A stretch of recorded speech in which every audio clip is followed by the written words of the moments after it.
Okay, I'm already putting this together. As I mentioned, I already put the connectors back over there, and I put some caulking. By the way, it's not silicone; it's just regular caulking. Uh, and then I put these plates here, and like I was saying, the the main board, it didn't come with this. It didn't come with this.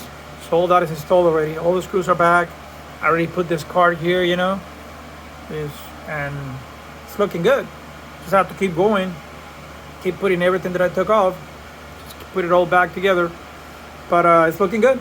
This one's already installed. I already put the two little bolts holding it back there, so it's good. I already put these three cables here.